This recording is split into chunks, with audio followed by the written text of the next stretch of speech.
The rain drummed against the windows of the small coffeehouse on Terra Station, creating a rhythmic pattern that found oddly comforting.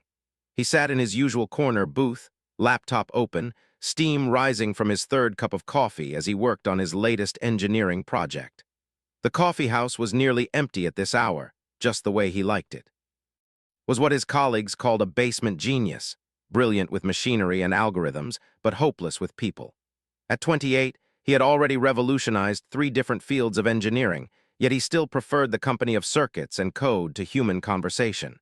The coffeehouse had become his refuge, a place where he could work in peace without the awkward social interactions that plagued his office life.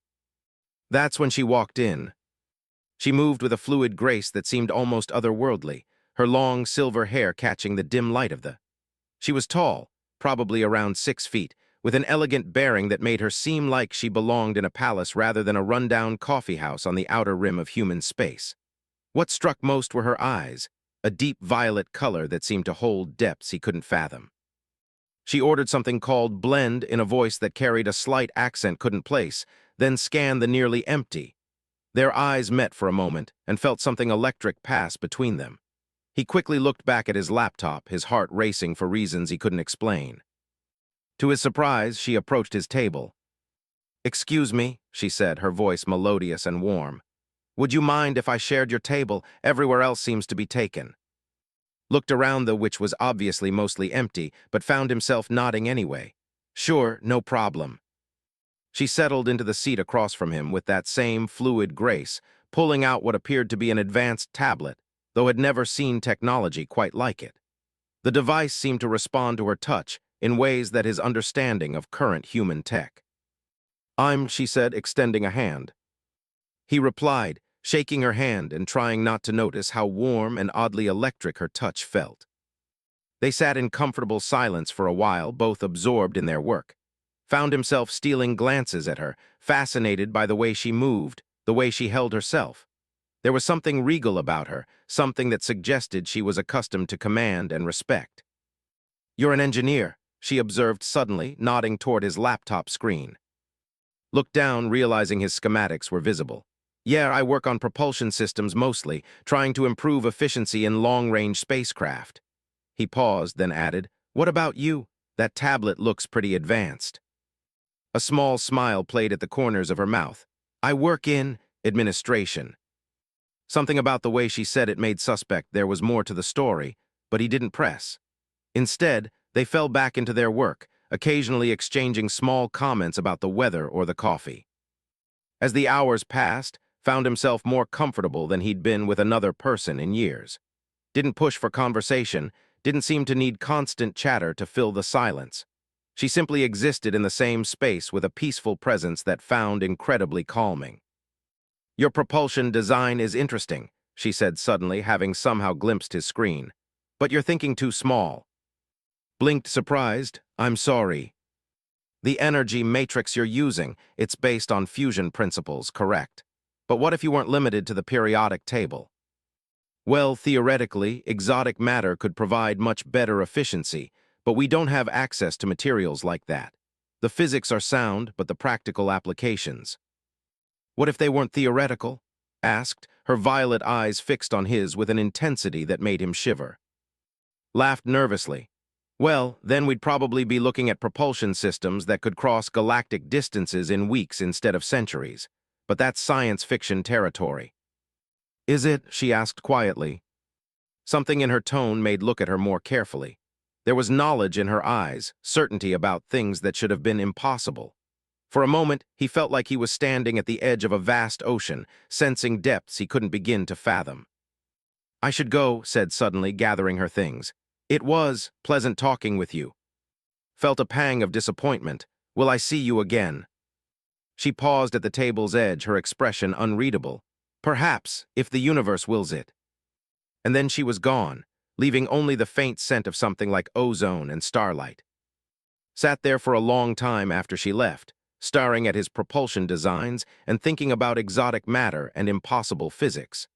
There had been something that suggested she knew things about the universe that he couldn't even imagine. He told himself he was being ridiculous. She was probably just a very smart woman with an interest in theoretical physics. The intensity he'd felt, the electricity in the air when she spoke, it was all in his imagination. But that night, as he lay in bed in his small apartment, found himself dreaming of silver hair and violet eyes, and propulsion systems that could carry ships between the stars like dolphins leaping between waves. The next few days passed in a blur of routine. Went to work, struggled through meetings with his colleagues, and returned to the coffee house each evening, hopping to see again. But the corner table remained empty except for himself. It was on the fourth day that everything changed. Was deep in his work when alarms began blaring throughout Terra Station. Emergency broadcasts echoed through the corridors, and through the coffee house windows, he could see the brilliant flashes of weapons fire in the space beyond. The Empire was attacking. Had heard about them, of course. They were one of the major galactic powers, an ancient empire that controlled vast swaths of space beyond the human frontier. Rumors said they were descendants of dragons, that their rulers possessed powers beyond human understanding. Most humans dismissed such talk as superstition, but the military was real enough, and their technology was centuries ahead of human capabilities. The attack was swift and devastating. Through the station's communication systems, could hear the desperate calls of the human defense fleet being systematically destroyed. The ships moved like living things through space, their weapons tearing through human shields as if they were paper. Within hours, Terra Station was under occupation. Huddled in the coffee house with a handful of other civilians, watching through the windows as sleek craft landed in the station's docking bays. The soldiers who emerged were humanoid but clearly not human, taller, more graceful, with an aura of controlled power that was unmistakable even at a distance. "What do we do?" whispered the owner, an elderly man named who had run the place for 30 years. Shook his head. "I don't think there's anything we can do. We just have to hope they're not here to exterminate us." The soldiers moved through the station with military precision, securing key areas and establishing control. They seemed to be looking for something specific, conducting what appeared to be searches rather than general destruction. It was then that she walked through the coffee house door. Stood in the entrance, but she was transformed. Gone was the simple clothing she'd worn before. Now she was dressed in what could only be described as armor, though it looked more like liquid mercury shaped into protective form. Her silver hair flowed behind her like a banner, and her violet eyes seemed to glow with inner fire. Behind her came a squad of soldiers, their weapons drawn but not aimed at the cowering humans. "Clear the area," commanded, her voice carrying an authority that made the soldiers snap to attention. "Escort these civilians to safe quarters. See that they're fed and comfortable." "Yes, Your Imperial Majesty," one of the soldiers replied and felt the world tilt around him. Imperial Majesty. She was their ruler. The woman he'd shared coffee with, who had discussed propulsion systems and theoretical physics, was the Empress of the Empire. As the other civilians were gently but firmly escorted out, approached table. He sat frozen, unable to process what was happening. "Hello," she said, settling into the seat across from him just as she had days before. "I told you we might meet again if the universe willed it." Yor struggled to find words. "You're the Empress, you rule the Empire." "Among other things," she said with that same small smile, "though I prefer when we're having coffee." "But why? Why were you here? Why did you talk to me?" Leaned back in her chair, and for a moment could see something ancient and tired in her eyes. "Do you know what it's like, to carry the weight of 1,000 worlds on your shoulders, to make decisions that affect the lives of trillions of beings, to be so far above everyone around you that meaningful conversation becomes impossible?" Shook his head mutely. "I came here seeking solitude," she continued. "A place where I could simply exist without the burden of crown and empire. Terra Station is so remote, so insignificant in galactic terms that I thought I could find peace here." "And then you met me," said, pieces clicking together. "A human who had no idea who you were. A human who spoke to me as an equal, who shared his work, his passion without fear or agenda. Do you know how rare that is for someone in my position?" Felt overwhelmed by the implications. "So this attack, it's because of me, because you were here?" "Partially," admitted. "My absence was noticed. My location was eventually tracked. and there are those in my empire who believe humanity represents a threat that should be eliminated before it can grow stronger. The weight of that statement hit like a physical blow. You're here to destroy us. I'm here to make a decision, corrected. My generals want humanity exterminated. They see your species' rapid technological advancement, your tendency toward conflict, your potential for growth, and they fear what you might become. And what do you see? Was quiet for a long moment, staring out the window at the occupied station beyond. I see a young engineer who dreams of crossing the stars. I see innovation and curiosity and a willingness to share knowledge with a stranger. I see potential for something beautiful. But I also see the reports my intelligence services have provided. The wars, the conflicts, the tendency toward self-destruction. Humanity is at a crossroads. You could become something wonderful or something that threatens the stability of the entire galaxy. Felt the weight of his entire species' future pressing down on him. So what happens now? Now, said, I make the most important decision of my very long reign. And strangely enough, a conversation about propulsion systems in a coffeehouse may determine the fate of humanity. She stood, her armor rippling like liquid starlight. I need time to consider. Terra Station will remain under our protection while I decide. Your people will not be harmed. And me. You have the dubious honor of being the first human to befriend an empress without knowing it. I suspect that makes you either very lucky or very unfortunate. As she moved toward the door, found his voice. Wait. She turned back, and for a moment, she wasn't an empress or a ruler of worlds. She was just the woman who had shared his table and discussed theoretical physics. Those propulsion designs you looked at, said. You were serious, weren't you? About exotic matter and faster-than-light travel. A genuine smile crossed her face. Very serious. The universe is far more wondrous than your species imagines. Whether humanity lives to discover that wonder, that remains to be seen. And then she was gone, leaving alone in the empty coffeehouse, the weight of his species' survival pressing down on him like the gravity of a collapsing star. Outside, the ships waited in formation, their weapons powered but not aimed at the station. They were waiting, he realized, waiting for their empress to decide whether humanity deserved to live or die. And somehow, impossibly, that decision might hinge on a conversation about coffee and engineering between a lonely man and a woman whose true nature he never could have guessed. Stared at his laptop screen, at the propulsion designs that suddenly seemed so primitive and limited. If was right, if exotic matter and advanced physics were possible, then humanity was like children playing with wooden toys while adults wielded weapons that could reshape reality. The question was, would those adults see the children as threats to be eliminated or students to be taught? As night fell over Terra Station, remained in the coffeehouse, staring out at the alien ships and wondering if tomorrow would bring salvation or extinction for the human race. And somewhere in the depths of the largest vessel, an empress who ruled 1,000 worlds sat in contemplation, weighing the fate of a species against the memory of a simple conversation about dreams of reaching the stars.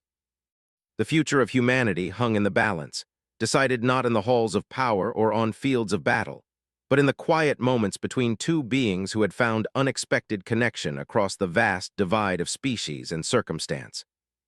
In the morning, the galaxy would know whether that connection was enough to save a young race from the fears and prejudices of those who had already claimed the stars as their own.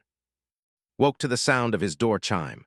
For a moment, he couldn't remember where he was, then the events of the previous day came flooding back. He was in guest quarters aboard the flagship, having been moved there after his revelation in the coffeehouse. The quarters were luxurious beyond anything had ever experienced. The walls seemed to be made of some material that shifted between solid matter and flowing energy, displaying scenes of distant worlds and nebulae. The bed was more comfortable than anything human technology had produced, and the air itself seemed charged with subtle energies that made him feel more alert and rested than he had in years. Enter, he called, and the door dissolved to reveal a figure that made him scramble to his feet. It wasn't. Instead, a tall male stood in the doorway, his appearance both magnificent and terrifying. His scales gleamed like polished obsidian, and his eyes burned with golden fire. When he spoke, his voice carried undertones that seemed to resonate in his bones. I am General, the figure announced. High Commander of the Imperial Fleet, you will come with me. felt every instinct screaming at him to run, but there was nowhere to go. He was aboard an alien ship, light years from any human settlement. Where are we going? The Empress has summoned you to the War Council, replied, his tone suggesting he found this development both puzzling and distasteful. Against my strong recommendations. As they walked through the corridors of the ship, marveled at the technology around him. The walls pulsed with energy, information flowing through them like blood through veins. Crew members moved with the same fluid grace he'd noticed in, but there was something different about them here in their natural environment. They seemed more elemental, like forces of nature given form. "Tell me, human," said as they walked, "what makes you think your species deserves to survive?" The question caught off guard. What kind of question is that?" "A practical one. Your species has existed for perhaps 200,000 years. In that time, you've managed to barely escape your birth world and establish a handful of colonies. You war constantly among yourselves. You pollute your environments. You show little regard for other species. From where I stand, humanity appears to be a cosmic mistake." Felt anger flare in his chest. "And what gives you the right to judge us? Just because you're older or more advanced doesn't mean you're better." Stopped walking and turned to face him, his golden eyes blazing. "We earned that right through 10 million years of evolution and growth. We've shepherded dozens of species to maturity. We've prevented countless wars and genocides. We've maintained peace across a third of the galaxy for 5. Your species threatens that stability. How? We're barely capable of interstellar travel. Today, perhaps, but your rate of advancement is unprecedented. In 1,000 years, you could rival our technology. In 10,000, you could surpass it. The question is, what will you do with that power?" They resumed walking, entering what appeared to be a massive amphitheater at the heart of the ship. The chamber was filled with various ranks and specializations, their scales displaying different colors and patterns. At the center, on a raised dais that seemed to be carved from a single massive crystal, sat. But this wasn't the woman from the coffeehouse. This was the Empress of the Empire in all her terrible glory. Her armor had been replaced by robes that seemed to be cut from the fabric of space itself, and her silver hair flowed around her like liquid starlight. When she spoke, her voice carried the weight of absolute authority. "Generals, admirals, council members," she began, her gaze sweeping across the assembled host. "We gather to decide the fate of humanity." A ripple of movement went through the chamber, scales shifting color in what realized must be some form of non-verbal communication among the. "Admiral, present your intelligence report." A blue-scaled stepped forward, activating a holographic display that filled the air above the assembly. Images of human worlds, ships, and technologies began cycling through the projection. "Your Imperial Majesty, our analysis confirms that humanity represents a significant potential threat to galactic stability.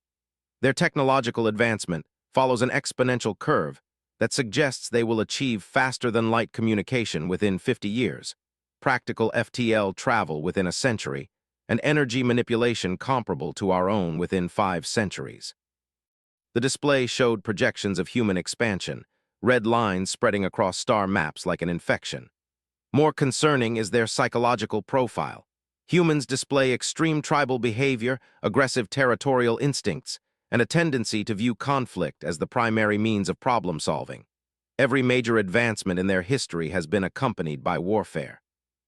General stepped forward. "The recommendation of the Military Council is clear, Your Majesty. We must act now, while humanity is still contained to their small cluster of worlds. A controlled plasma bombardment of their primary colonies would eliminate the threat while causing minimal disruption to galactic commerce." Felt sick. They were discussing the extermination of his entire species with the same casual tone he might use to discuss removing weeds from a garden. "Are there any dissenting views?" asked, her voice carefully neutral. A golden scaled near the back of the chamber spoke up. "Your Majesty, I am Counselor of the Diplomatic Corps. While I don't dispute Admiral's analysis, I would suggest that perhaps we're being overly hasty. Humanity is still young, with proper guidance." "You would have us repeat the mistakes of the," snarled. "We tried guidance with them. We tried patience and diplomacy. And what was the result? 3 centuries of war that devastated half the galaxy before we were forced to contain them permanently. Though we're already a spacefaring civilization when we encountered them," countered. "Humanity is still in its infancy. The potential for positive influence is much greater. Potential, spat. We cannot base galactic policy on potential. We must deal with realities. The debate continued, with various council members presenting arguments for and against humanity's survival. Listened in growing horror as his species' fate was debated like a budget proposal. Some argued for immediate extermination, others for containment, a few for cautious contact and guidance. Through it all remained silent, her violet eyes unreadable. Finally, she raised a hand and the chamber fell silent. Bring forward the human. Felt every eye in the chamber turn to him as General pushed him forward. He found himself standing alone in the center of the assembly, surrounded by beings who could snuff out his entire civilization with a word. Said her voice echoing in the vast chamber, "You have heard our debate. You understand what we're discussing. Speak. Defend your species." His mouth went dry. Every instinct told him to be diplomatic, to grovel, to say whatever he thought they wanted to hear. But as he looked up he remembered the woman in the coffee house who had asked thoughtful questions about propulsion systems and shared comfortable silences. "I won't defend humanity," he said, his voice carrying farther than it should have in the massive chamber. "Because what you're really asking me to do is justify our existence to beings who have already decided we're a threat." A murmur went through the assembly, scales shifting color rapidly. Continued, his fear transforming into anger. "You talk about our tendency toward warfare, but what are you doing right now? You're planning genocide because you're afraid of what we might become. You're not judges or shepherds, you're bullies with superior technology." "Silence," General roared, but gestured for to continue. "You want to know what humanity is? We're the species that looks at impossible problems and refuses to give up. We're the ones who see a mountain and decide to climb it just because it's there. We're the people who looked at the stars and said, someday we'll go there, even when we didn't have fire. Yes, we fight. Yes, we make mistakes. But we also dream. We create art and music and poetry that captures something essential about what it means to be alive. We risk everything to save strangers. We build monuments to hope and sacrifice our lives for ideas we'll never live to see realized. You say we're aggressive and territorial, but what species colonized the galaxy? What species conquered star system after star system? You did. The only difference is you did it so long ago that you've forgotten what it felt like to be young and desperate and afraid." The chamber was completely silent now, every focused on with an intensity that should have been terrifying. "Maybe we will become a threat," continued. "Maybe in 1,000 years, humans will challenge your empire, but maybe we'll become something wonderful. Maybe we'll be the species that finds a way to bring peace to the galaxy not through conquest but through understanding. Maybe we'll be the ones who solve problems you can't even imagine yet. You want to kill us because you're afraid of what we might become. But that fear says more about you than it does about us. You're not gods or shepherds or wise guardians. You're just another species that got to the stars first and decided that gave you the right to decide who else deserves to live." Took a breath, his heart pounding. "If you're going to exterminate humanity, do it. But don't pretend it's justice or wisdom or anything noble. It's just murder on a cosmic scale because you're too afraid to take a chance on something different." The silence that followed stretched for what felt like hours. Could feel the weight of an empire's attention focused on him, and he realized he had probably just signed his species' death warrant. Then spoke, her voice soft but carrying clearly throughout the chamber. "General, how many species has the Empire encountered in the last 10,000 years?" "Approximately 437, Your Majesty." "And how many of those challenged our authority or required military intervention?" "None, Your Majesty. All submitted to imperial guidance or were contained without significant resistance." "And how many of those species displayed the potential for rapid technological advancement comparable to humanity?" Hesitated. "None, Your Majesty. Human development patterns are unprecedented in our experience." "Counselor," continued, "in your diplomatic experience, have you encountered species that speak to imperial authority as this human just has?" "No, Your Majesty. Most species either submit immediately or resist through conventional military means. This level of intellectual defiance is unique." Stood, her robes flowing around her like liquid darkness shot through with stars. "The human makes a valid point. Our decision to debate their extinction is based on fear, not wisdom. We fear change. We fear challenge. We fear the possibility that our 10 million-year reign might someday face legitimate competition. Your Majesty, General said carefully, surely you're not suggesting we allow a potential threat to develop unchecked. I'm suggesting, General, that perhaps it's time for the Empire to evolve as well, descended from the dais, moving toward with that same fluid grace he remembered from the coffeehouse. This human spoke of humanity's tendency to dream, to attempt the impossible. When was the last time any of us did something truly impossible? She stopped in front of, close enough that he could see the depths of knowledge and experience in her violet eyes. You offered me exotic matter propulsion theories, theoretical physics that could revolutionize travel across the galaxy. What if I told you those theories weren't theoretical? I'd say you were talking about technology centuries ahead of anything humans have developed. What if I told you that technology wasn't the problem, that the physics are sound, but require a level of intuitive understanding that our species lost ago when we became dependent on pure logic and calculation? Felt pieces clicking together in his mind. You're saying humans might be able to do things you can't. I'm saying that evolution isn't just about technology or military might. Sometimes it's about maintaining capabilities that others have forgotten. Turned to address the assembly. What if, instead of fearing humanity's potential, we found a way to benefit from it? Your Majesty, Admiral interjected, you cannot seriously be considering an alliance with a primitive species. I'm considering something much more radical than an alliance, replied. I'm considering the possibility that the Empire might learn from humanity, rather than simply controlling or destroying them. The chamber erupted in shocked murmurs and rapid scale color changes. Could sense the profound disruption this suggestion was causing in the mindset. There will be a recess, announced, her voice cutting through the chaos. The council will reconvene in 6 hours to hear my final decision. As the assembled filed out of the chamber, many casting suspicious or curious glances approached him again. Walk with me, she said, her tone softer now, more like the woman from the coffeehouse. They left the chamber together, walking down corridors that seemed to reshape themselves around them.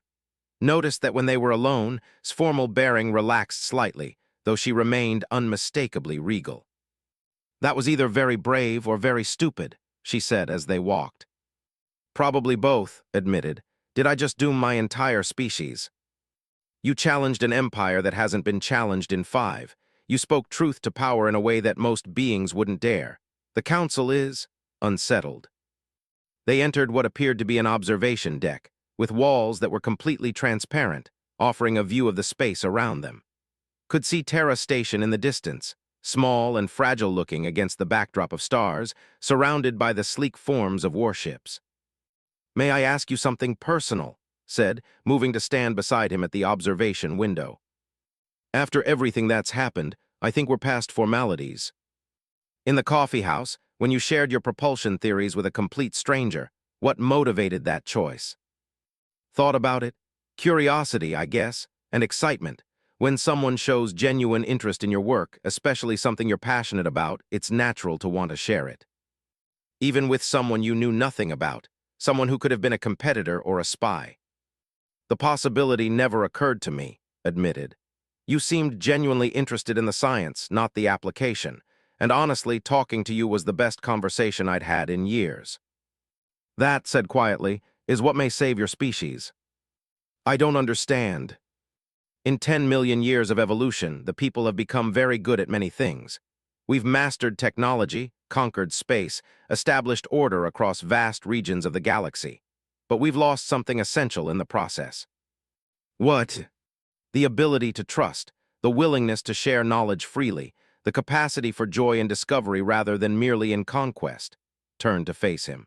When was the last time you think a shared classified information with a stranger just because they were excited about it? Never. Never. We calculate risks, assess threats, consider implications. We don't act on impulse or emotion or simple human kindness. It's made us very successful, but it's also made us. She paused, searching for the word. Lonely, suggested, remembering her words from the coffeehouse about the weight of empire. Yes, lonely, was quiet for a moment. Do you know why I was really at that coffeehouse? You said you were seeking solitude. I was seeking something I couldn't even name. a connection that wasn't based on power or position or political necessity. For 3 hours, I sat across from someone who treated me as an equal, who shared freely of his knowledge and passion, who asked for nothing in return. Do you have any idea how intoxicating that was? Felt a strange flutter in his chest. So what happens now? Now I have to decide whether that connection was worth risking the stability of an empire. Whether humanity's potential for growth and discovery outweighs the very real threat they might pose to galactic order. And smiled, and for a moment she looked exactly like the woman from the coffee house. Now I'm going to do something my council will consider either inspired or insane. Which is, I'm going to trust you, and through you I'm going to trust your entire species. She turned back to the observation window. The question is, will that trust be justified? As they stood together looking out at the stars, realized that the fate of humanity no longer rested solely in the hands of an alien empress. It rested in the choices his species would make in the days and years to come. The future wasn't predetermined. It was something they would build together, one conversation, one connection, one leap of faith at a time. The War Council would reconvene soon and would announce her decision, but already knew what it would be. He could see it in her eyes, in the way she stood, in the quiet confidence of someone who had found something worth taking a cosmic gamble on. Humanity would live, but more than that, they would have the chance to become something greater than either species could achieve alone. The question was whether they would prove worthy of the trust being placed in them. Outside the observation window, the stars waited, holding their secrets and their promises in the vast darkness between worlds. 3 months had passed since the War Council, and still couldn't quite believe he was alive. More than that, he couldn't believe what his life had become. He stood in the engineering bay of the joint research station that humanity and the Empire had constructed in the neutral space between their territories. Around him, human and scientists worked side by side on projects that would have been pure fantasy just months ago. The station itself was a marvel of cooperative engineering. The human sections were built with familiar materials and technologies, while the areas seemed to flow and pulse with alien energies. Where the two styles met, something entirely new had emerged, a hybrid architecture that combined human ingenuity with elegance. "Could you look at this?" called Dr. Sarah, his former colleague who had been among the first volunteers for the joint program. She was standing next to an engineer named, both of them staring at a holographic display that showed exotic matter interactions. Walked over, still marveling at how quickly his people had adapted to working with beings they'd only recently learned existed. The initial fear and suspicion had given way to fascination and mutual respect as both species discovered how much they could learn from each other. "What are you seeing?" asked, studying the swirling patterns in the display. "The exotic matter responds differently when Sarah manipulates it compared to when I do," explained, his scaled fingers dancing through holographic controls. "Our mathematical models predict identical results, but the actual outcomes vary by 15%. It's like it's responding to something other than just the physical manipulations," Sarah added. "Something more intuitive." Nodded, this had been one of the most significant discoveries of the joint research program. Technology was incredibly advanced, but it was based purely on logic and calculation. Humans, with their more chaotic and intuitive approach to problem solving, could sometimes achieve results that science said were impossible. "Have you tried combining approaches?" suggested, providing the theoretical framework while Sarah handles the direct manipulation. They exchanged glances. A look that had learned, meant was accessing his neural implants to run rapid calculations, while the human was processing the suggestion through intuition and experience. "That could work," said slowly. "Our preliminary models suggest a 30% efficiency increase." "My gut says it'll be higher than that," Sarah added with a grin. Smiled. Sarah's gut feelings had been responsible for 3 major breakthroughs in the past month, much to the bewilderment of their colleagues who were still struggling to understand human intuition. "Try it," said. "I'll check on the propulsion project." He made his way across the engineering bay to where the crown jewel of their joint efforts was taking shape. The prototype drive system was a fusion of human creativity and technology that promised to revolutionize space travel. Where conventional FTL drives required massive energy inputs and could only function along established hyperspace lanes, This new system would allow ships to travel freely through folded space at unprecedented speeds. The drive itself was beautiful in a way that purely functional technology rarely achieved. The components flowed like liquid metal around a core that pulsed with energies was still learning to understand. The human additions looked crude by comparison, but they were the key to making the entire system work. "How are we coming along?" he asked, who was working alongside the engineering team in clothes that were decidedly less imperial than her usual attire.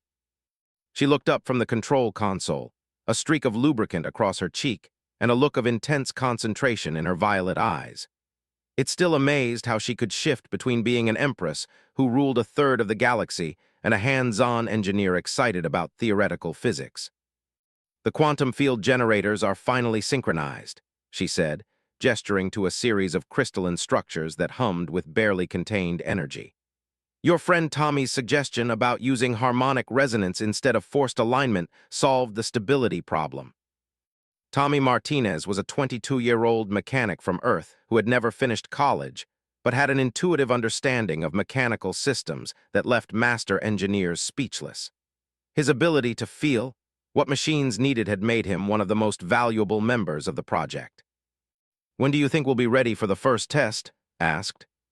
"Tomorrow," said, and her excitement was palpable. "Assuming the exotic matter containment field holds stable for another 12 hours. Felt a thrill of anticipation mixed with terror. If the test succeeded, they would have created technology that could change the nature of galactic civilization. If it failed catastrophically, they might accidentally create a black hole or tear a hole in reality itself. "Nervous?" asked, apparently reading his expression. "Terrified?" admitted. "This is way beyond anything humanity has ever attempted." "Fear is good," she said seriously. "It means you understand the magnitude of what we're doing. Reckless confidence would be much more dangerous." Their conversation was interrupted by an alert chime echoing through the station. "Recognized the tone, incoming priority message from the High Command." His expression shifted, becoming more formal and alert. "I need to take this," she said, moving toward her private communication chamber. Continued his rounds, but he couldn't shake a feeling of unease. In the months since the joint project had begun, there had been growing resistance from both sides. Some humans viewed any cooperation with aliens as betrayal, while many saw the sharing of advanced technology with a primitive species as dangerous folly.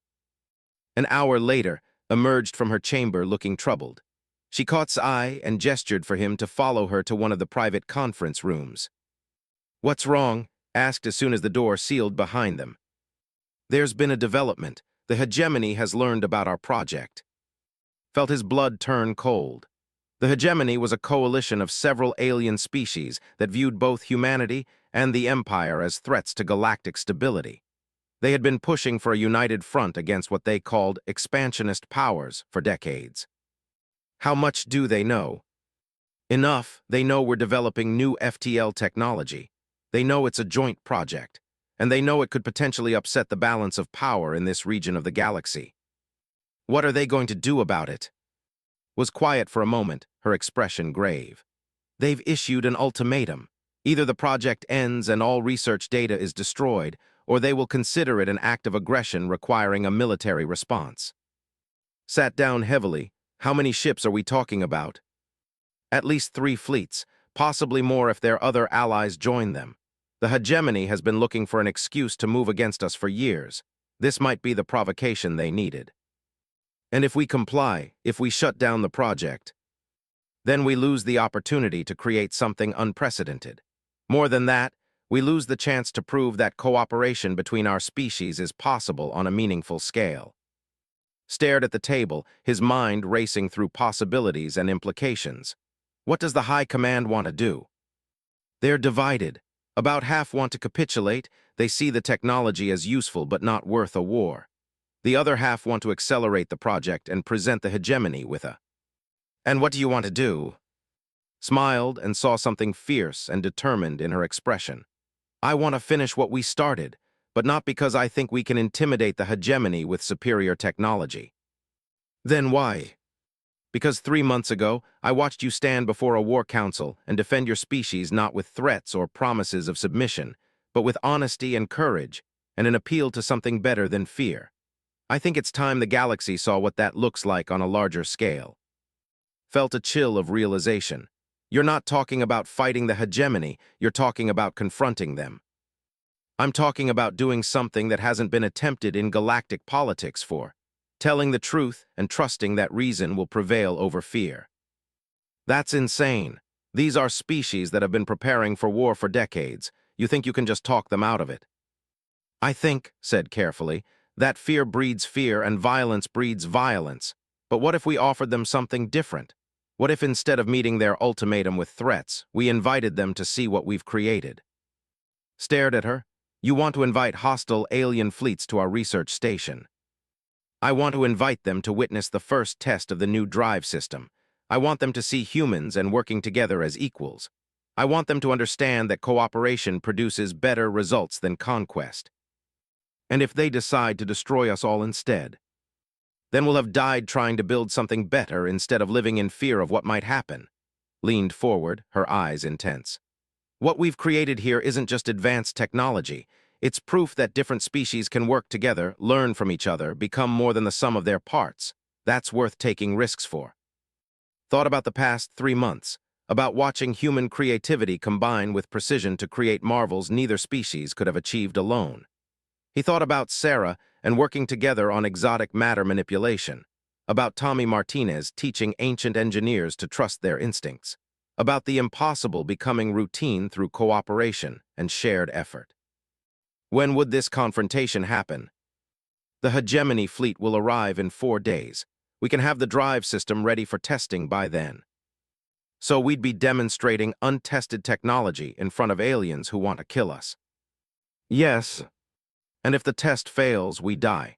If it succeeds but they don't like what they see, we die. If they decide to attack before we can demonstrate anything, we die. Yes. Was quiet for a long moment. Then he started laughing, a sound that carried equal parts hysteria and determination. You know what the really crazy part is? He said. I think you're right. I think showing them what's possible is worth the risk.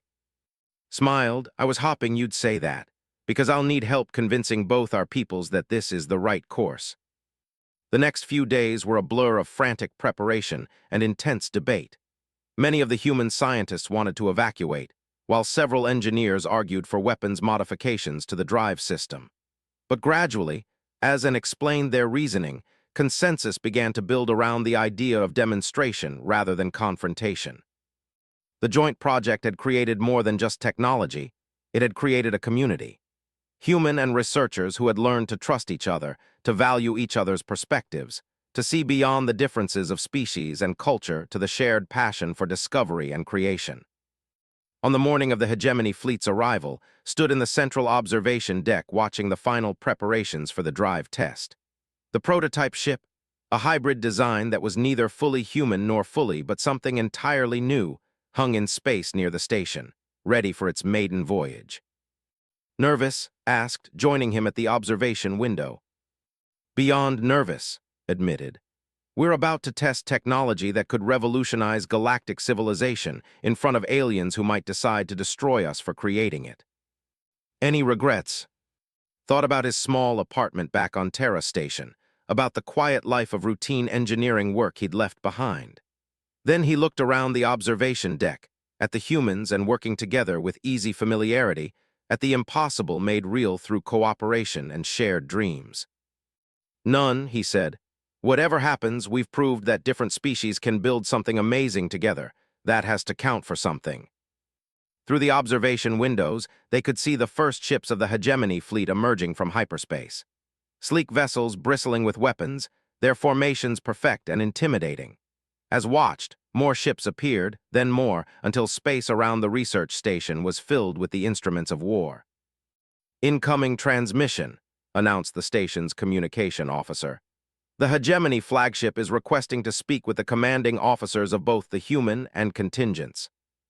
Put them through, said, her voice carrying the authority of an empress once again. The main display shimmered, revealing the bridge of an alien ship and a figure that was unmistakably the hegemony commander. The being was tall and with multifaceted eyes and mandibles that clicked as it spoke. I am Supreme Admiral of the Hegemony Combined Fleet, the figure announced. You will cease all research activities immediately and prepare to transfer all project data to our vessels. Compliance must be complete within 2 standard hours. Stepped forward and saw her transform into the Empress who had once ruled through absolute authority. I am First Empress of the Empire. This research station operates under the sovereign protection of both the Empire and the human coalition. Your demands are rejected. Then you choose war, Admiral replied.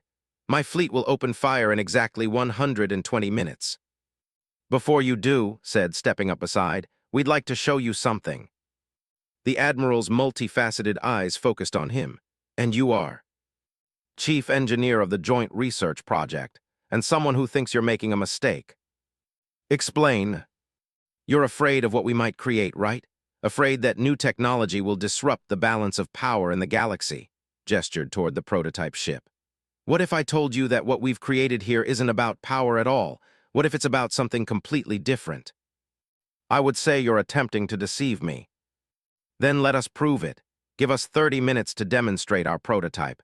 If you don't like what you see, you can still destroy us, but at least you'll know what you're really destroying.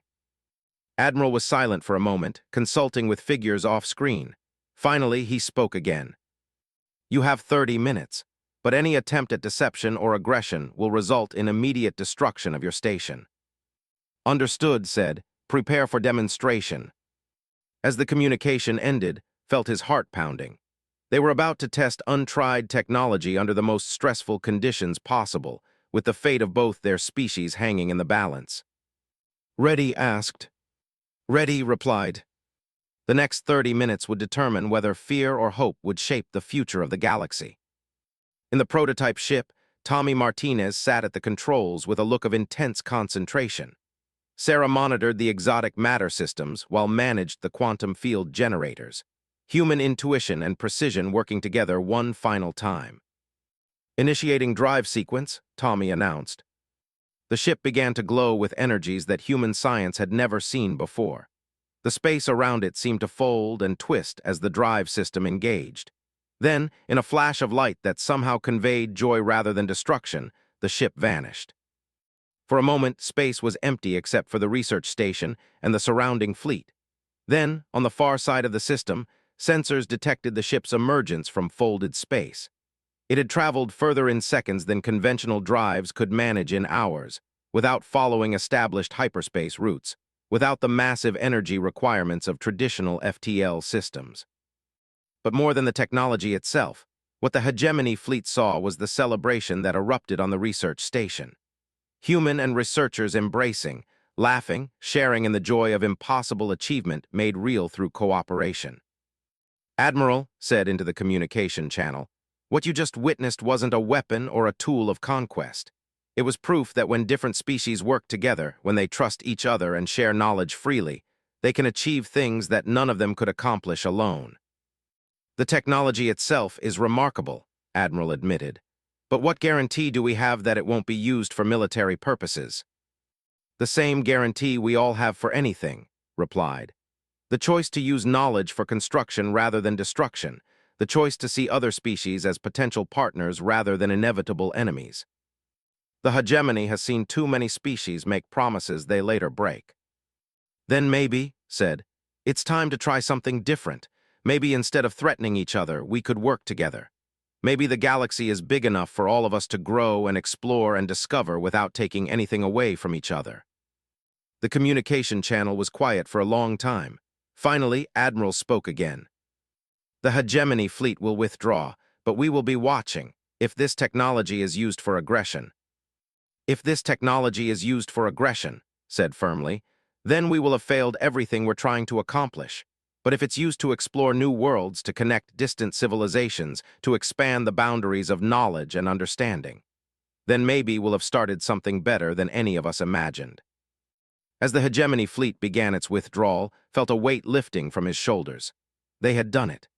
They had faced down an empire's worth of fear and suspicion with nothing but honesty, courage, and proof that cooperation could achieve the impossible. So what now? He asked as they watched the alien ships disappear into hyperspace. Now we continue the work. We perfect the technology, share it with other species, prove that trust is stronger than fear. She smiled, the expression transforming her from Empress back into the woman who had shared his table in a small coffee house. And maybe we'll discover that the universe is an even more wondrous place when we explore it together. Looked out at the stars, at the infinite possibilities waiting among distant worlds and undiscovered civilizations. For the first time in his life, he felt like humanity wasn't alone in the galaxy. They were part of something larger, something better, something worth dreaming about. The future was unwritten, full of challenges and wonders they could only imagine. But whatever came next, they would face it together, not as separate species fighting for dominance, but as partners in the greatest adventure the galaxy had ever known. In the research station's coffee house, a small establishment that had been built to remind of where this all began, human and researchers gathered to share drinks and stories and dreams of tomorrow. Outside, the stars waited, holding their secrets and their promises in the vast darkness between worlds. And in that darkness, new lights were beginning to shine, beacons of hope and cooperation that would guide the galaxy toward a future none of them could have imagined, when a lonely engineer met a disguised empress over coffee and conversation about impossible dreams made real.